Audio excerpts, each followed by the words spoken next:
Good, good morning. Welcome, my dear students. Let us start today this topic. Okay, triangles, circles and coordinate geometry. Okay, ठीक है। तो इस lecture में हम पूरी कोशिश करेंगे जो आपको एग्ज़ाम के लिए इम्पोर्टेंट है वो हम पूरी कोशिश करेंगे, पूरा कवर करेंगे। और लास्ट पे कुछ क्वेश्चंस विद सॉल्यूशंस, वो ये जो क्वेश्चंस है PYQs है, ठीक है। पहला, चलो चलते हैं ट्रायंगल के ऊपर। पहला टॉपिक देखो, ट्रायंगल। देखो ट्रायंगल क्या होता है, इसके नाम से ही पता चलता है। ट्राई, ट्राई मीनस थ्री एंगल्स, ठीक है, तीन एंगल्स बना रहे हैं, ठीक है। और हम ये भी कह सकते हैं इसके पास जो है टोटल जो है तीन साइड्स होते हैं, ठीक है। ये ट्रायंगल है। ट्रायंगल में कुछ चीज़ें आपको ज़रूरी याद रखना है एग्ज़ाम पॉइंट ऑफ व्यू के लिए, ठीक है। तो अगर ये हमारे पास एक ट्रायंगल है, ट्रायंगल का जो इंटरनल सम ऑफ एंगल है, चलो ये ए, सपोज ए है, बी और सी, ठीक है। ये जो एंगल्स हैं ना सारे, ठीक है, ये जो एंगल्स होते हैं, angle A plus angle B plus angle C, ये हमेशा होता है बराबर 180 डिग्री। और जो हर एंगल, एंगल ए 60 डिग्री होता है, which is equal to angle B which is 60 degree is equal to angle C 60 degree, ठीक है। Means sum of angles of a triangle is always equal to 60 degree. मतलब इसका मतलब है ऐसा नहीं है हमेशा 60 60 होता है, ठीक है। यहाँ पे 60 है, यहाँ पे 60, यहाँ पे कभी क्या होता है, यहाँ से एक एंगल जो है, एक एंगल ज़्यादा होगा। देखो यहाँ पे एंगल जो है, यहाँ पे एंगल ज़्यादा है, यहाँ पे कम होगा, यहाँ पे ज़्यादा, यहाँ 60 है सपोज करते हैं, यहाँ 45 डिग्री है, जो भी 180 डिग्री में से बचता है वो तो इधर होगा, ठीक है। तो ऐसे ही, बट हमेशा जो है 180 डिग्री से ज़्यादा नहीं होगा, ना तो कम होगा। हमेशा sum of angles of a triangle क्या होता है, 180 डिग्री। और हर एंगल, अगर हम एक सिमिलर ट्रायंगल की बात करें, सपोज ये है, तो इसका मतलब सेम है, तो इसका 60 होगा, ठीक। आगे समझ ये हो गया ना। सम अब होता है, ये इंटरनल एंगल्स होते हैं, ये सम ऑफ इंटरनल एंगल्स होता है 180 डिग्री। अब और एक बात आता है एक्सटर्नल एंगल। एक्सटर्नल एंगल जैसे कि अगर ये ट्रायंगल है, सपोज ए बी सी, क्या इस सी के पास और एक्सटर्नल एंगल है ना, ये तो इंटरनल एंगल है सी का, तो एक्सटर्नल एंगल तो ये है ना, ये साइड, ठीक है। अगर मैं मान रहा हूँ C dash, C dash external angle है, तो सी डैश हमेशा बराबर होता है sum of angles of opposite, जो अपोजिट है इंटरनल एंगल्स के अपोजिट। इसके अपोजिट कौन है, सी के पास अपोजिट एंगल कौन है, बी है, ए है। इनके इंटरनल, इनके एक्सटर्नल नहीं, इंटरनल एंगल्स क्या क्या है, angle of B plus angle of A, ठीक। तो सी डैश मतलब external angle of C dash, ये एंगल, ये, ठीक है, ये एंगल, तो हमेशा आ जाएगा बराबर एंगल ऑफ बी। देखो angle B 60 degree, angle A 60 degree, 120 degree, ठीक है। 120 एक्सटर्नल एंगल किसके बराबर आ गया, 120 डिग्री। बट ये क्या है, एक्सटर्नल। अगर हम इंटरनल की बात करेंगे वो कितना है, 60 डिग्री। ये चीज़ समझ आ गया, ठीक है। अब कुछ थोड़ा सा एंगल्स के बारे में डिस्कस कर लेते हैं। एंगल्स, ठीक है। एंगल्स जो है, हमारे पास बहुत सारे टाइप्स एंगल्स होते हैं। एक होता है हमारे पास, देखो अगर मैं यहाँ पे एक ग्राफ डाल दूँ, यू नो कि जब हम ये डालते हैं कोऑर्डिनेट्स डालते हैं, इस चीज़ को हम कोऑर्डिनेट कहते हैं। ये होता है रेफरेंस, या हम एक्स एक्सिस कह सकते हैं, वाई एक्सिस कह सकते हैं, ठीक है। तो यहाँ पे एंगल अगर देखो, ये रेफरेंस माना जाता है, ये 0 डिग्री होगा, ये 90 डिग्री है ना। यहाँ पे एंगल बना रहा है ना 90, तो ये कितना होगा, ये एरिया जो है 90 ही है। बट अगर देखें यहाँ 0 90, फिर से ये पार्ट भी 90 है, तो ये 180 बन जाएगा। फिर से 90 ऐड करो, ये 270 बन जाएगा। फिर से 90 ऐड करो, ये 360 बन जाएगा। यहाँ पे या आप 0 डिग्री लिख सकते हैं या 360 डिग्री लिख सकते हैं, ठीक है। तो एंगल क्या होता है, एक होता है एक एंगल एक्यूट। देखो ये जो एंगल्स की बात कर रहा हूँ ना मैं, जेकेपी टेलीकम्युनिकेशन में डायरेक्टली ये क्वेश्चन आया, एंगल बताओ ये एंगल होता क्या है, ठीक है, डायरेक्टली क्वेश्चन आया था, ठीक है। एक्यूट एंगल क्या होता है, ये वो एंगल होता है जो लेस देन 90 डिग्री होता है। ये कहाँ पे लाई करेगा आपके हिसाब से, आप मुझे बताइए कहाँ पे लाई करेगा। देखो यहाँ से 0 डिग्री है, यहाँ 90 डिग्री है, इसके दरमियान कहीं पे भी एक्यूट एंगल होगा, ठीक है। देखो ऐसा, सॉरी सॉरी, ऐसा ऐसा मैं समझाता हूँ। एक्यूट एंगल मतलब अगर ये रेफरेंस है तो ऐसा कभी आपको दिखेगा एंगल, ठीक है।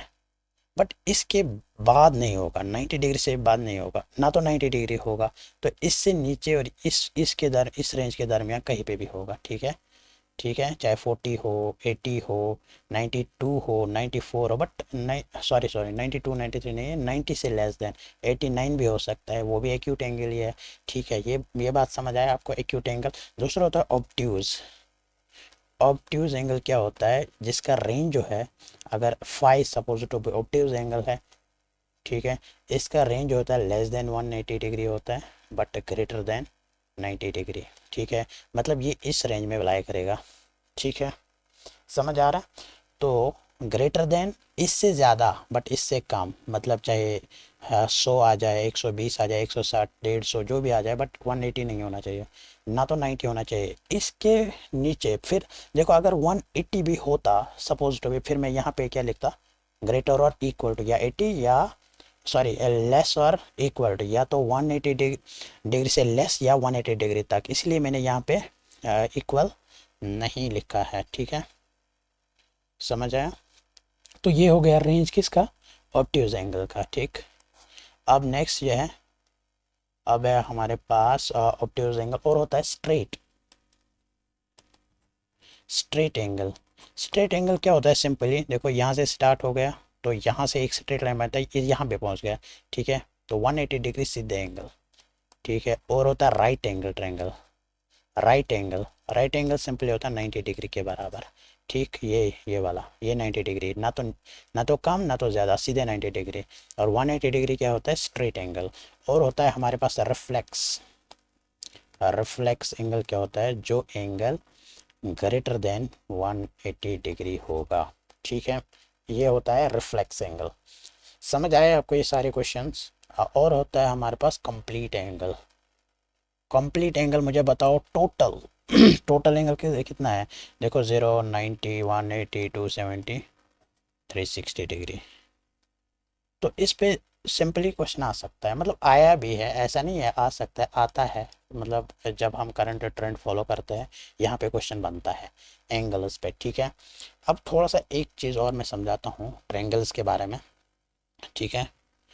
देखो ट्रेंगल जो है, सपोज ये एक ट्रेंगल है, ठीक है, अगर हम इसके सीधे एक बाइसेक्टर लाइन डालेंगे, मतलब इस लाइन को बाइसेक्टर, अगर यहाँ पे मैं उठाऊँ, ये सीधे इसको बाइसेक्टर करेगी, ठीक है, यहाँ पे एक लाइन उठाऊँ, इसको बाइसेक्टर करेगी, यहाँ से एक सेंटर पे यहाँ पे बाइसेक्टर करते हैं, ठीक है। इस सेंटर को क्या कहते हैं, वेट वेट, इसको हम पेन से थोड़ा चेंज करेंगे, ठीक है। इस सेंटर को कहते हैं हम सरकम सर्कल, सरकम सरकम सेंटर, सॉरी, सरकम सेंटर। इस सेंटर को कहते हैं, जब हम एक बाइसेक्टर यहाँ पे डालेंगे, इसे यहाँ डालेंगे, इक्वली इक्वली डिवाइड करते हैं, ठीक है, तो यहाँ पे इसको कहते हैं हम सरकम सेंटर। क्या कहते हैं, तीन परपेंडिकुलर बाइसेक्टर जो है, अगर हम यहाँ पे तीन, देखो यहाँ से एक, यहाँ से दो, यहाँ से तीन, ठीक है, यहाँ पे इन्होंने एक सेंटर बनाया है, तो इनको कहते हैं हम सरकम सेंटर, ठीक, समझ आया। इसको क्या कहते हैं, हाँ हाँ, जो ये है, ये पार्ट, जो ये रहा ना, ये पार्ट और ये पार्ट, ठीक है, इनको कहते हैं हम सरकम रेडियस। क्या कहते हैं, सरकम रेडियस, सरकम रेडियाई, ठीक है, सरकम रेडियस, ठीक। रेडिया बोलो या रेडियस बोलो, ठीक है, सरकम रेडियस। अब क्या है, अगर आप इस सेंटर को पकड़ोगे, ठीक, इस सेंटर को पकड़ोगे, तो यहाँ पे आप एक जैसे कि हम इस ये रेडियस लोगे, मतलब सरकम रेडियस लोगे, सरकम रेडियस क्या है, ये वाले, तो इस रेडियस को पकड़ोगे और एक सर्कल ड्रॉ करोगे, आपको ऐसा मिल जाएगा, ठीक है, सॉरी, ये मिल जाएगा, ठीक है। तो इस सर्कल को क्या कहते हैं, सरकम सर्कल, सर्कल, ठीक है, सरकम सर्कल। क्वेश्चन समझ आया इसमें क्या होता है।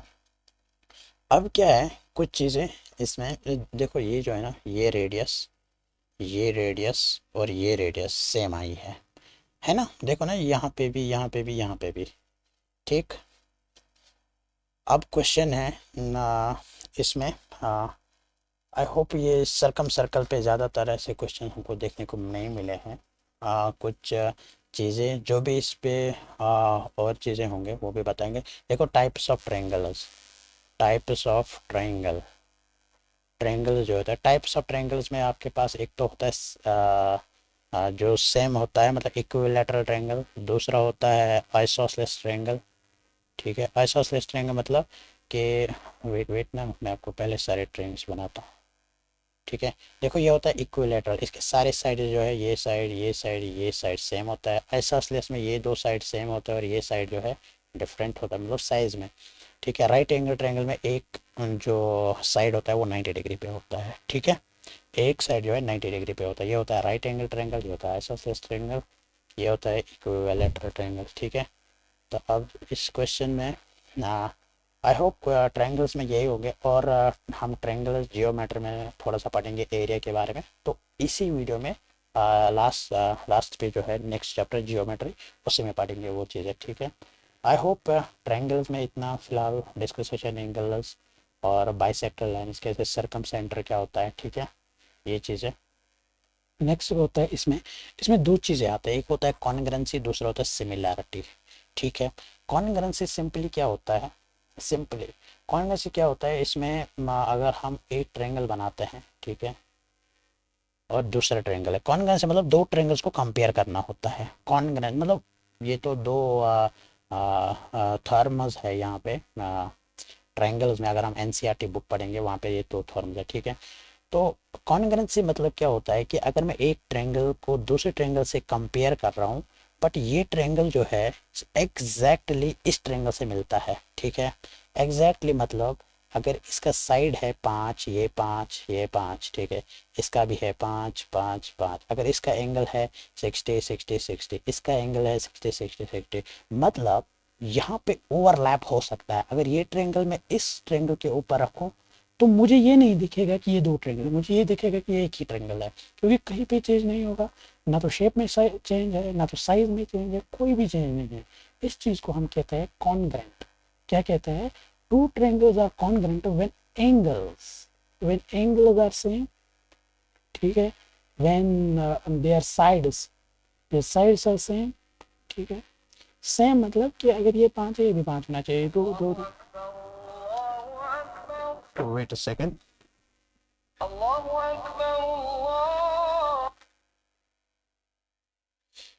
ठीक है, तो सिमिलरिटी में क्या होता है, सिमिलरिटी में अगर दो ट्रायंगल्स को कंपेयर करता हूँ, सिमिलरिटी में हम क्या देखते हैं, पहले अगर साइड जो भी इसका साइज है, साइज में चेंज हो सकता है, जो साइज है वो same, not mandatory, not mandatory, but क्या है इसमें एंगल जो है एंगल सेम होते हैं। मतलब जैसे मैं एक छोटा ट्रायंगल बनाया, सेम टू सेम मैंने, सेम टू सेम मतलब वैसे कि वैसे, जैसे कि अगर ये इक्विलेटरल था मैंने इक्विलेटरल ही बना लिया, बट इससे बड़ा साइज का, अगर हम इसको इस पर रखेंगे क्या ये ओवरलैप करेंगे, नहीं करेंगे ना, कि ये दूर से पता चलेगा ये जो ट्रायंगल है इसके अंदर हो जाएगा, right? क्योंकि ये ट्रायंगल आपको बाहर दिखेगा, ये ट्रायंगल अंदर जाएगा इसके, है ना, तो ओवरलैपिंग पॉसिबल नहीं है। इसमें क्या होता है, इसमें इस सिमिलरिटी ट्रायंगल्स को हम ए बी कहते हैं, ऑल एंगल्स जो है इक्वल होते हैं। इसमें क्या होता है, सारे साइड जो सेम होता है, साइड साइड साइड सारे से मतलब साइज के जो होता है ना सेम होता है। इसमें ये कभी कभी आता है एस एस एस, क्या डिफाइन करता है, कॉन्ग्रुएंसी डिफाइन करता है या सिमिलरिटी डिफाइन करता है, इसीलिए जो है कॉन्ग्रुएंसी डिफाइन करता है। कॉन्ग्रुएंसी में इसके शेप जो है ना, साइड जो है सेम टू सेम होता है। ठीक है, आई होप आपको कॉन्ग्रुएंसी और सिमिलरिटी समझ आया होगा। ठीक है, तो नेक्स्ट क्वेश्चन पे देखो सर्कल, अब सर्कल्स के ऊपर चलते हैं। सर्कल क्या होता है, सिंपल अगर हमारे पास अगर हमारे पास एक कंपास है हाथ में, तो हम कुछ रेडियस रखते हैं, फिर इसको ऐसे घुमाते हैं, है ना, तो एक सर्कल बनता है। इस चीज को कहते हैं हम रेडियस, है ना, जो हमने डिस्टेंस रखा था। इस पूरे लाइन को हम कहते हैं यहाँ से यहाँ तक क्या कहते हैं हम, डायमीटर। क्या रेडियस किसके बराबर होगा फिर, डायमीटर बाई 2, या हम कह सकते हैं diameter is equal to 2r। 2r क्यों है, देखो ये रेडियस है यहाँ तक, ठीक, तो यहाँ ये भी आ रहा है ना, यहाँ से यहाँ तक भी आ रहा है, यहाँ से यहाँ तक भी आ रहा है ना। चलो मैं आपको थोड़ा सा समझाता हूँ, सॉरी।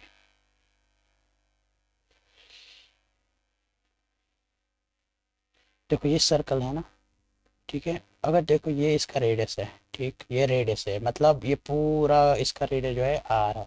तो पूरा डायमीटर और एक यहाँ से यहाँ सेंटर से यहाँ तक और आर होगा। तो वही मैंने बोला था 2r होता है डायामीटर। ये इस पूरे लाइन को डायामीटर कहते हैं।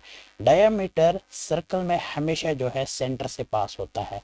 अगर डायामीटर अगर सेंटर के बगैर अगर हम कोई लाइन डालेंगे, सपोज ये, क्या ये डायमीटर है? नहीं है, ये डायमीटर नहीं है। इस चीज़ को और कुछ कहते हैं, अभी बताऊंगा, बट ये डायमीटर नहीं होता है।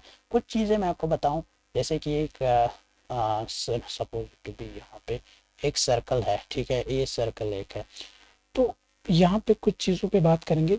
अगर मैं एक लाइन डालता हूँ ऐसे, ठीक है, सॉरी सर, ये एक ही पॉइंट पे मिल रहा है, ठीक है, यहाँ पे ये एक लाइन है, ठीक है, दूसरी लाइन ये है, तीसरी लाइन ये है, ये सेंटर से गुजरा, ये सेंटर है सर्कल का, ठीक है।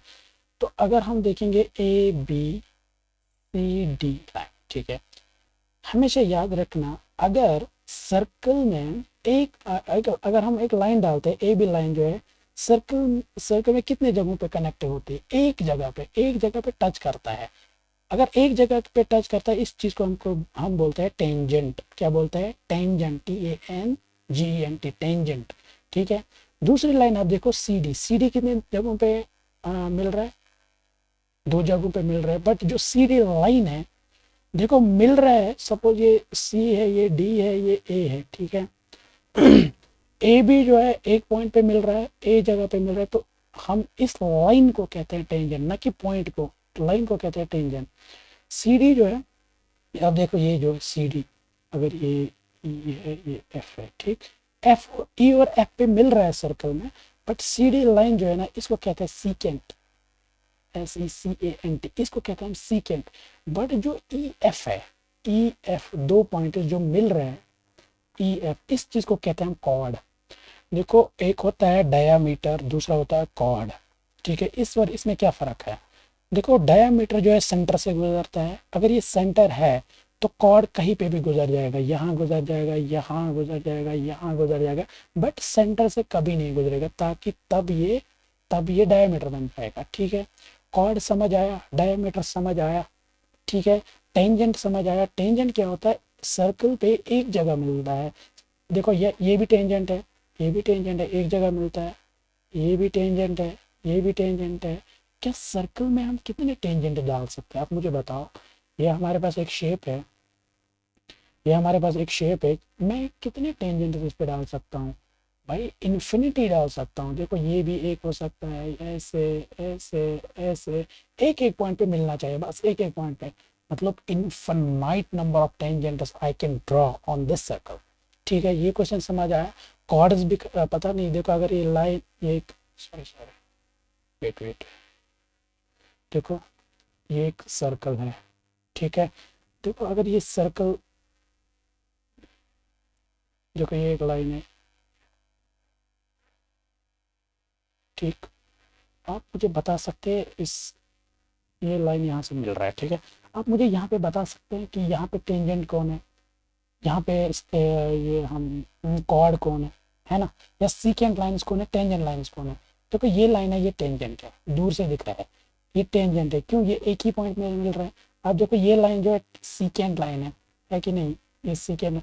कभी भाई ऐसे क्वेश्चन आ जाएगा सीधे पेपर में कि मुझे बता इसमें कौन सा सीकेंट लाइन है, ए बी है, सी डी है, मतलब ऐसे क्वेश्चन हमको देखने को मिलते हैं, ठीक है। टेंजेंट, देखो ये भी है second line, second line, second line, but ये कॉर्ड बनाते हैं, ठीक है। अब नेक्स्ट है आर्क। एक होता है आर्क, दूसरा होता है सेक्टर, ठीक है। आर्क क्या होता है? जैसे कि सर्कल जो है ना, ये आर्क से बना होता है, ठीक है। जब हम ऐसे ऐसे घुमाते हैं, ये चीज़ें क्या बोल रहे हो, कैंपस, तो हमको एक आर्क मिलती, मतलब मैंने यहाँ से कैंपस उठाया, ये एक आर्क डाल दिया, ठीक है।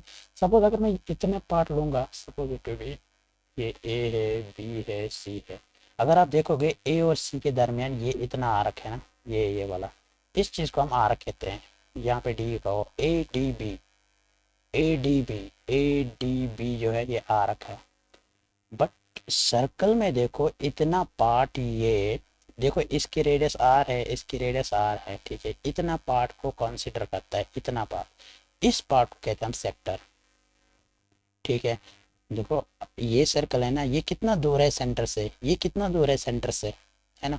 देखो ये जो है ये कितना दूर है सेंटर से, ये पॉइंट कितना दूर है सेंटर से, ये कितना पॉइंट सेंटर से, ये आर आर है। ठीक है, तो इस पार्ट को हम कहते हैं सेक्टर। क्या कहते हैं? सेक्टर। सर्कल में इतने पार्ट को कहते हैं सेक्टर। ठीक, समझ आया सर्कल। और सर्कल का एरिया जो है अगर कभी निकालना होगा पाई आर स्क्वायर। ठीक है, कभी एरिया दिया जाएगा और रेडियस निकालनी होगी, या कभी रेडियस दी जाएगी, जैसे कि हम बोल रहे हैं सर्कल की रेडियस, तो एरिया निकालना होगा। ठीक है, तो नेक्स्ट पे चलते हैं। अब आता है जियोमेट्री। जियोमेट्री में जहाँ पे हमको लगा कि क्वेश्चन कहाँ कहाँ आता है, एक तो आता है area of triangle. Area of triangle पे आता है, दूसरा आता है मिड पॉइंट पे, मिड पॉइंट पे और लाइन पे, मतलब डिस्टेंस बिटवीन द पॉइंट्स। ठीक है, ये इस इन चीज़ों पे क्वेश्चन आता है। ठीक, देखो area of triangle. Area of triangle एक तो नॉर्मल फार्मूला होता है हमारे पास। अगर हमको अल्टीट्यूड पता होगा, बेस पता होगा, एरिया ऑफ ट्रेंगल किसके बराबर होता है? एरिया एक होता है ये फॉर्मूला 1/2 बेस इंटू हाइट। अगर हाइट पता होगी, बेस पता होगी, सपोज ये ट्रेंगल है, ठीक है, बेस पता है, हाइट पता है, तो हम एरिया निकाल सकते हैं। एक फॉर्मूला तो ये बनी। दूसरी फॉर्मूला हमारे पास ट्रेंगल की होती है ये, सपोज ये ए है, बी है, सी है। ठीक, सारे साइड जो है इसके डिफरेंट है। चलो ये एल है, ये एम है, ये एन है। ठीक, सारे साइड इसके डिफरेंट है, तो एरिया किसके बराबर होगा? Root of S, S minus L, S minus M, S minus N. ठीक है, ये बात समझे? ठीक है, एल एम एन। ठीक है, एल क्या है? इसका डिस्टेंस, इसका डिस्टेंस, इसका डिस्टेंस। एस क्या है? अब देखना है, एस एस होता है L plus M plus N divide by 3। ठीक, मतलब इन सपोज तो भी अगर आपको ये बोला गया था, ये जो है ना, ये 2 सेंटीमीटर है, 4 सेंटीमीटर है, 6 सेंटीमीटर है, आपको एस निकालना होगा। आपको इनको सम करना है। 6 4 प्लस 2 डिवाइड बाई 3, 6 4 हो गए 10, 10 2 12, 12/3 हो गए 4। ठीक है, तो एस आपको 4 आ जाएगा। जब आपको एस 4 आ जाएगा तो यहाँ पे 4 4 डालोगे, तो यहाँ पे 4 डालोगे माइनस एल, पहले साइड कितना था 2, इधर देखो ना, यहाँ 2 है, तो 2 इधर डालो। एस क्या है? 4 माइनस एम कितना है? एम एल, एम कौन सा साइड था? ये देखो, ये 4 होगा। ठीक है, 4 माइनस 4 0। ठीक है, ये टर्म यहाँ पे ही खत्म होगी। ठीक है, ऐसे आपको इस फॉर्मूला को अप्लाई करना है। ठीक, मतलब ये मैंने रैंडम डेटा लिया है यहाँ पे ज़ीरो नहीं आ सकता है। अगर यहाँ पे ज़ीरो आ गया तो इसका मतलब ये पूरी टर्म ज़ीरो बन जाएगी, तो एरिया कुछ भी नहीं आ जाएगा। क्या भी ऐसा पॉसिबल हो सकता है? नहीं हो सकता ना, क्योंकि अगर आपने कोई शेप बनाया इसका तो एरिया होगा। मैं ऐसे ही ये आपको समझाने के लिए डेटा लिया है। तो इस पे हमारे पास एक क्वेश्चन है, तो उस चीज़ को हम देखते हैं। ठीक है, ये चीज़ हो गया। हाँ, ये चीज़ अगर आपको ना सपोज टू बी एक लाइन है, पहले इस चीज़ को समझो। मैंने पहले मैं वहाँ पे ही समझाता हूँ। ठीक है, यहाँ पे समझो। नेक्स्ट स्लाइड पे देखो, अगर हमारे पास दो पॉइंट्स है ऐसे, ठीक है, अगर आपको यहाँ पे ए है, ये बी है, अगर आपको इस लाइन की डिस्टेंस निकालनी है, पॉइंट्स दिए गए हैं, सपोज इसका x1 y1 x2 y2, तो इसके लिए फॉर्मूला होता है ए बी, मतलब ए बी का डिस्टेंस निकालना है, तो किसके बराबर आता है? Root of x2 minus x1 का whole square plus y2 minus y1 का होल स्क्वायर। ठीक है, देखो x1 इधर है, y1, x2 y2। ठीक है, सीधे आपको क्वेश्चन में दिया गया है, सपोज तो भी आपको ऐसा दिया जाएगा 2,4 है, ये है 4,3। आपको सीधे जो है इससे कंपेयर करना है, ये x2 है, ये y2 है, ये x1 है, ये y1 है। ठीक है, समझ आया? समझ आ रहा है ना? तो आप इजीली जो है ए बी की डिस्टेंस जो है निकाल सकते हैं। ठीक, अब रही बात इस चीज़ की, देखो एक होता है सपोज तो ये लाइन, ठीक है, दूसरी होती है ये लाइन, ये ए बी है, सी डी है। देखो ए बी जो है ये अलग लाइन है, ये अलग लाइन है। ये लाइन जो है और ओरिजिन, ओरिजिन मतलब जहाँ कोऑर्डिनेट 0 0 होंगे, ठीक है, इनको कहते हैं हम कोऑर्डिनेट पॉइंट्स। ठीक है, ज़ीरो ज़ीरो है, ज़ीरो मतलब एक्स भी ज़ीरो है, वाई भी ज़ीरो है। देखो ना इधर, अगर ये एक्स एक्सीस होगी, ये वाई एक्सीस होगी, तो यहाँ पे ज़ीरो ज़ीरो है, यहाँ से स्टार्ट हो रहा है, यहाँ से स्टार्ट हो रहा है, तो यहाँ पे कुछ पॉइंट्स होंगे, सपोज एक्स कमा वाई, ठीक है, सपोज करते हैं एक्स वाई। बट यहाँ पे अगर हम देखेंगे ए बी पे दोनों जो है एग्जिस्ट करता है, दोनों पॉइंट जो एग्जिस्ट करता है other than origin, other than origin. हमेशा याद रखना ये formula other than origin, origin पे काम करता है ये फॉर्मूला। मतलब अगर आपको ऐसे कभी आ जाएगा ए बी, ठीक है, ये फॉर्मूला यूज़ नहीं होगी, क्योंकि ये ओरिजिन से स्टार्ट होता है, ज़ीरो से स्टार्ट होते हैं। बट अगर ज़ीरो से स्टार्ट नहीं होगी, कहीं पे भी स्टार्ट होगी, तो ज़ीरो के बगैर कहीं पे भी स्टार्ट होगी, तो ये फॉर्मूला यूज़ हो जाएगा, क्योंकि हमारे पास फिर चार कोऑर्डिनेटर्स बनते हैं, यहाँ पे चार कोऑर्डिनेटर्स बन जाएंगे, बट यहाँ पे एक कोऑर्डिनेट ज़ीरो ज़ीरो है। इसके लिए भी मैं आपको फॉर्मूला बताता हूँ, चलो चलते हैं, ठीक है। देखो, अगर आपको मिड पॉइंट निकालना होगा, मेरे पास ये लाइन है, सपोज में ये लाइन है सी डी है, ठीक। अगर मुझे मिड पॉइंट निकालना है, इस लाइन का मिड पॉइंट निकालना है, मैं क्या करूँ, ये जो है एक पॉइंट, ये सॉरी जो दिया गया है मैं वही ले लूँ, पी क्यू। पी पे क्या है, एक्स वन वाई वन, यहाँ पे क्या है एक्स टू वाई टू। तो अगर मिड पॉइंट निकालना होगा, दो पॉइंट्स निकल जाएंगे, ठीक है।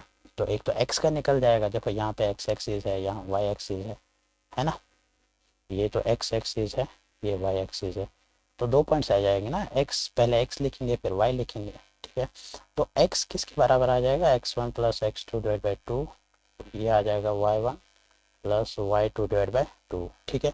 मतलब एक्स वन कोऑर्डिनेट लेना है प्लस एक्स टू कोऑर्डिनेट लेना है, इनको डिवाइड करना है टू से, वाई वन वाई टू वैसे की वैसे। फिर यहाँ पे दो सपोज टू भी सी डी आ गया, तो ये सी डी जो है यहाँ पे मिड पॉइंट बन जाएगा, सी कमा डी मिड, मतलब suppose to be Y Z बन गया, वाई जेड इधर रखेंगे तो पहले एक्स एक्स एक्सिस का रखेंगे फिर वाई एक्सिस का रखेंगे, ठीक है। ये मिड पॉइंट की फॉर्मूला है, ठीक है। चलो नेक्स्ट कुछ क्वेश्चन सॉल्व करते हैं, ठीक है। आई होप आपको ये चीज़ें सारे समझ आए होंगे। तो नेक्स्ट क्वेश्चन, मतलब जियोमेट्री में इतना बहुत ज़्यादा है, अगर आपको समझ आएगा, क्योंकि कॉन्सेप्ट ज़रूरी है। देखो, आपको बोला जाएगा कि मिड पॉइंट निकालो, आपको पता ही नहीं है मिड पॉइंट इधर है, कहाँ पे इधर है, मिड पॉइंट तो आपको समझ आया होगा। जैसे कि मैं आपको बोलूँ, आपको एक कोऑर्डिनेट आ गया टू या थ्री, आंसर में थ्री और टू भी लिखा है, तो क्या करोगे, ये जो भी पहले हमेशा याद रखो, पहले एक्स एक्सिस का कोऑर्डिनेट लिखते हैं फिर वाई एक्सिस का कोऑर्डिनेट लिखते हैं। ये एक्स एक्सिस का कोऑर्डिनेट आ जाएगा, ये वाई एक्सिस का कोऑर्डिनेट आ जाएगा, ठीक है। कन्फ्यूजन करने के लिए ये दो चीज़ें आपको ऑप्शंस में मिल जाएंगे, ठीक है। तो नेक्स्ट क्वेश्चन देखो, P Y Qs some with some solutions, ठीक है। देखो, the area of the equivalent triangle of side 4 centimetre, ये बात याद रखिए। मैंने कुछ चीज़ें, हाँ, इक्विलेटरल ट्रायंगल, ठीक है। इक्विलेटरल ट्रायंगल मतलब क्या क्या समझ आ रहा है आपको, इक्विलेटरल ट्रायंगल क्या होता है। इक्विलेटरल ट्रायंगल मतलब अगर ये है ए बी सी, ठीक, तो इसका अगर आपको एरिया निकालना होगा तो आ जाएगा √3/4 इंटू ए स्क्वायर, एरिया है ए स्क्वायर इधर है, ठीक है। तो ये चीज़ें आपको समझना है। ये फॉर्मूला है, ये मतलब मैंने नहीं बनाया है, ये जनरल फार्मूला। अगर अगर सारे साइड सेम होंगे, suppose to be A B C equilateral है ना, इक्विलेटरल ट्रायंगल, जो ये साइड है ये साइड है ये साइड सारे इक्वल है, ठीक है। तो हाँ, इसके लिए फॉर्मूला है इस एरिया निकालने के लिए इंटू ए स्क्वायर √3। आप देखो √3/4 इंटू एक साइड का जो है डिस्टेंस दी गई है कितना है 4, वो आ जाएगा स्क्वायर, क्योंकि फॉर्मूला में है ना स्क्वायर। तो आ जाएगा एक फोर कटेगा, तो 4√3, ठीक है, आ गया आंसर। तो नेक्स्ट क्वेश्चन देखिए, क्वेश्चन क्या बोल रहा है, the area of the circle is 154 centimetre square, find the radius, radius निकालना है, ठीक है। तो अगर हम देखेंगे area of a circle, area of a circle किसके बराबर होता है, पाई आर स्क्वायर। आपको रेडियस निकालना है, एरिया किसके बराबर है 1/4, पाई इज इक्वल 22/7, ठीक है, 22/7 इंटू रेडियस स्क्वायर, ये 7 यहाँ पे मल्टीप्लाई करो, divide by 22 is equal to R square, ठीक है। तो यहाँ पे 2 7 14, यहाँ एक बच गया, 2 7 14, इंटू 7, ठीक है। ये आ जाएगा 7 7 इंटू 7 डिवाइड बाई 11, ठीक है। 11 11 7 ज़ार, ये हो गया 49। तो R square is equal to 49, R आ जाएगा root of 49, R equal to 7 आ जाएगा ना, 7 इंटू 7 होता है ना 49, इसका स्क्वायर रूट कैंसिल करो 7 आ जाएगा, ठीक है। ये क्वेश्चन समझ आया, इसका आंसर है A. Next question, in a triangle the sides are 5 centimetre, 12 centimetre, 13 centimetre. देखो सारे साइड जो है डिफरेंट डिफरेंट है, ठीक। सपोज करते हैं ए बी सी, देखो एक तो है 5, दूसरा है 12, तीसरा है 13, ठीक है। क्योंकि ट्रायंगल में सबसे ज़्यादा बड़ा साइड जो होता है हाइपोटेन्यूज होता है, ठीक है। अब नेक्स्ट जो है, नेक्स्ट इसमें देखेंगे, इसको देखना है कि क्या ये आइसोसेलेस है, इक्विलेटरल है, राइट एंगल है, ऑब्ट्यूज है। देखो राइट एंगल तो है नहीं, नहीं ना, सॉरी इक्विलेटरल तो है नहीं, क्योंकि साइड जो है 5 12 13 तो इक्वल तो है नहीं, आइसोसेलेस भी नहीं है। अगर सपोज ये 5 है, अगर और भी एक साइड 5 देते था तो सीधे से पता चलता है ये आइसोसेलेस ट्रायंगल है, ठीक है। तो अब इसमें वेरीफाई करना है, तो अगर अब हम राइट एंगल ट्रायंगल की वेरिफिकेशन करेंगे इसमें। तो अगर हम base square suppose to be 12 square, base square PGT, जो पीजीटी होता है ना, पाइथागोरस थ्योरम, ये हमेशा जो है राइट एंगल ट्रायंगल के लिए यूज़ होता है, इसके बगैर किसी भी ट्रायंगल में ये एप्लीकेबल नहीं है, ठीक है। तो अगर हम मानेंगे ये एक राइट ट्रायंगल ट्रायंगल है, सपोज 12 है, 5 है, 13 है, ठीक है। तो इसमें पीजीटी लगाओ, पीजीटी क्या होता है, perpendicular square plus base square is equal to hypotenuse. Perpendicular कितना है 5 स्क्वायर प्लस 13 12 स्क्वायर, ये क्या है यहाँ बेस स्क्वायर, ठीक है, बेस है ना 12, तो is equal to hypotenuse square minus 13 square. तो ये कितना हो गया, ये हो गया 5 स्क्वायर हो गया 25 प्लस 144 इक्वल टू 169, ठीक है। आप इसको चेक करो, 144 13 स्क्वायर होता है 169, ठीक है। 144 एंड 25 कितना हो गया, 5 4 9 4 2 6 1, 169 इक्वल टू 169, मतलब राइट एंगल ट्रायंगल जो है इस पे फॉलो हो रहा है, ठीक है। आई होप ये आपको समझ आया होगा। इक्विलेटरल तो नहीं है, आइसोसेलेस भी नहीं है, ऑब्ट्यूज भी नहीं है, ठीक है। The area of the triangle with base 10 and height 6 centimetre. देखो एरिया है, मैंने बोला था जब भी हाइट दिया जाएगा और बेस भी दिया जाएगा तो option 1 by base into height, 1 by 2 base into height, 1 by 2 base कितना है 10, हाइट कितनी है 6, 2 3 ज़ार दैट इज 10 इंटू 3 कितना होता है 30, 30 है कहीं पे, ठीक। Next question, find the distance between the points. मैंने अभी बोला था 2 पॉइंट्स है हमारे पास, एक है 2,3, दूसरा है 6,3, तो ये है ए, ये है बी। हमको डिस्टेंस बिटवीन द पॉइंट्स निकालना है, कैसे निकालेंगे, root of x2 minus x1 का whole square plus y2 minus y1 का होल स्क्वायर। x2 कितना है, देखो इसको जब भी आपको कन्फ्यूजन होगा ना, पहले इनको लिखो, फिर x1 y1 x2 y2, ठीक है। तो x1 क्या है, x नहीं x2 क्या है पहले 6 माइनस 2 y, x1 2 है का होल स्क्वायर प्लस y2 कितना है, y2 3 है माइनस 3 का होल स्क्वायर, ये है ना। तो आप देखो ये 3 माइनस 3 ये 0 हो गया, ये टर्म चली जाएगी, तो 6 माइनस 2, 6 माइनस 2 कितना हो गया 4 का स्क्वायर, स्क्वायर रूट कैंसिल तो 4 आ जाएगा, ठीक है। समझ आया। तो क्या होगा, देखो कभी क्वेश्चन अगर ये स्क्वायर आपको भूल गए ना, अब देखो इसका आंसर जो है डिफरेंट आ जाएगा। देखो अगर मेरे पास ये है 6 माइनस 2 का होल स्क्वायर, अगर मुझे भूल जाता तो मुझे आंसर ऐसा आ जाता, तो 6 माइनस 2 4, तो रूट 4 किसके बराबर होता है 2, तो फिर मेरे पास 2 आंसर आ जाता, तो ये नहीं है। तो इसका स्क्वायर भी है, जब स्क्वायर होगा स्क्वायर रूट कैंसिल हो जाएगा तो यहाँ पे 4 ही रह जाएगा, ठीक है। ये कंफ्यूज करते हैं कभी कभी, ठीक है। चलो नेक्स्ट क्वेश्चन है, the distance of A point P x one from the origin. मैंने आपको समझाया था ऑरिजन जो है, अगर यहाँ से स्टार्ट होता है लाइन, यहाँ पे पॉइंट्स क्या है 0 0, यहाँ पे क्या होगा एक्स वाई, कुछ भी होगा एक्स वाई मतलब 2 3 4 5 जो भी होगा, ठीक है। तो इसके लिए जो फॉर्मूला है, जैसे कि अगर हम इस पर अप्लाई करेंगे x2 minus x1 plus y2 minus y1 का होल स्क्वायर। देखो अब इस चीज़ को समझो, ये भी 0 है, ये भी 0 है ना, x1 और y1 ये दोनों 0 है, तो इसके हमारे पास क्या आ जाएगा x2 का स्क्वायर प्लस y2 का स्क्वायर। ये बात समझ आया, मतलब मैंने ये जनरल लिया x2 y2, तो ये फॉर्मूला नहीं होगा, ये होगा, ठीक है, ये नहीं होगा, ठीक है, समझ आया। सिंपली क्या करना है, अगर ऐसा क्वेश्चन है फ्रॉम द ओरिजिन, आपको सिंपली उठाना है। अगर यहाँ पे 1 2 होता, आपको 1 स्क्वायर प्लस 2 स्क्वायर करना है, ठीक है। अगर यहाँ पे 1 2 होता कामा करके, तो वो आ जाएगा 1 प्लस 4, वो आ जाएगा √5, ठीक है, ऐसा आंसर आ जाता फिर, ठीक। Next question, and find the mid point of the line joining. Mid point के लिए मैंने फॉर्मूला अभी बोला था आपको, मिड पॉइंट जब भी निकालना होगा, मिड पॉइंट के लिए फॉर्मूला, अगर पहले एक्स पॉइंट निकालना होगा, x1 plus x2 divide by 2, ये हो गया x के लिए। y के लिए y1 plus y2 divide by 2। देखो x1 x1 x2 x1 x2 y1 y2, ठीक है। x1 x2 कितना है, x1 x2 कितना है, 2 और 6, 6 plus 2 divide by 2, comma y1 and y2 कितना है, 4 और 8, 4 प्लस 8 डिवाइड बाई 2, कितना हो गया, 6 हो गया, 8/2, ये हो गया कामा करके 8 4 12, 12/2, कितना हो गया, तो 2 8, ये हो गया 4 कामा 2 6, 4,6, 4,6 है कहीं पे, हाँ है, 4,6 इज द आंसर, ठीक है। समझ आया कैसे मिड पॉइंट निकालते हैं।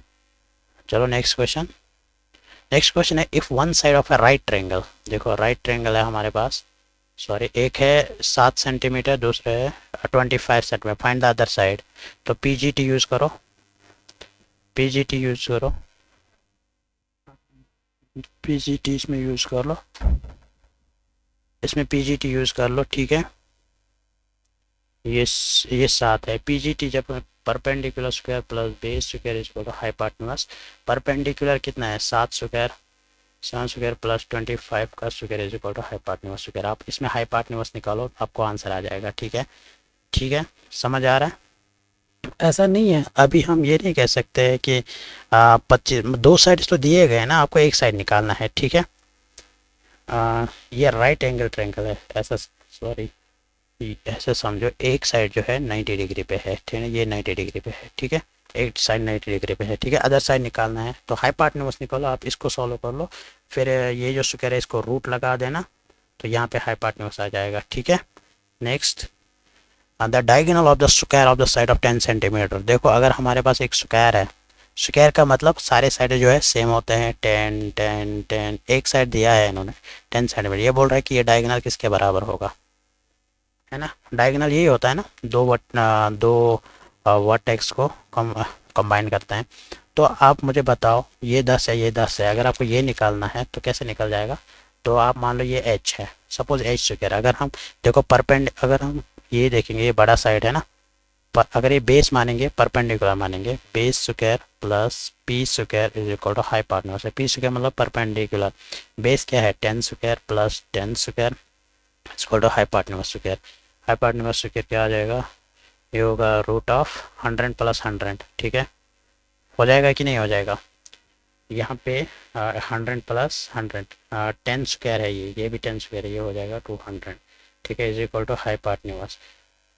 तो 200 को हाइपोटेन्यूज ऐसे लिख सकते हैं ना, 2 इंटू 100, ठीक है, 100 को बाहर निकालो, ये आ जाएगा 10 √2, 100 स्क्वायर, जो अगर रूट के अंदर 100 है तो 10 आ जाएगा, तो √2 अंदर आ जाएगा, ठीक है, ठीक है, समझ आया। नेक्स्ट क्वेश्चन देखो, find the area of a triangle with vertices are. देखो एक वर्टिसेस है 1,1, दूसरे है 3,1 और फोर्थ है 1, थर्ड है 1,4। अब क्या बोल रहे हैं, find the area. Area formula कौन से यूज़ करोगे, जो मैंने बोला था एरिया के लिए, √S into S minus A S minus B S minus, पहले मुझे बताओ ए बी सी आपको पता है, नहीं पता है ना, क्योंकि ए बी सी है ये साइड, ठीक है, या LMN जो मैंने बोला था, ये यही साइड है, ठीक है।